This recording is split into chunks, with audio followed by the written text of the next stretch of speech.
সাইয়েদনা মুসা আলাইহিস সালাম জিজ্ঞেস করলেন, ইয়া রাব্বি, আল্লাহ আপনার কি ঘুমে ধরে না? আল্লাহ বললেন, কোনো কথা বলা যাবে না, দুইটা গ্লাসের ভেতরে পানি নাও, পানি ভর্তি গ্লাস নিয়ে তুর পাহাড়ের উপরে দাঁড়াও। সাইয়েদনা মুসা আলাইহিস সালাম দাঁড়ালেন। আল্লাহরে আবার জিজ্ঞেস করলেন, আল্লাহ আমি জিজ্ঞেস করলাম কি আর আপনি করতে বললেন কি? আল্লাহ বললেন, কথা বলো না, যা বলেছি তাই করো।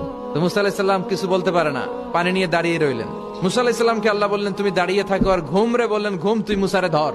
ঘুম যে এবার সাইয়েদনা মুসা আলাইহিস সালামকে ধরেছে। উনি ঘুমের ধাক্কায় আর থাকতে পারে না, একবার ডানে যায় আরেকবার বায়ে যায়। ঘুমের ধাক্কায় হঠাৎ করে কাত হয়ে পড়ে যায় আর গ্লাসগুলো মাটিতে পড়ে খান খান হয়ে ভেঙে যায়। আল্লাহ ডেকে বললেন, মুসা বেশি কিছু হেফাজতের তো দায়িত্ব দেই নাই, শুধু দুইটা গ্লাস হেফাজতের দায়িত্ব দিয়েছে। ঘুমের কারণে এগুলোর হেফাজত করতে পারো নাই, ভেঙে খান খান হয়ে গিয়েছে।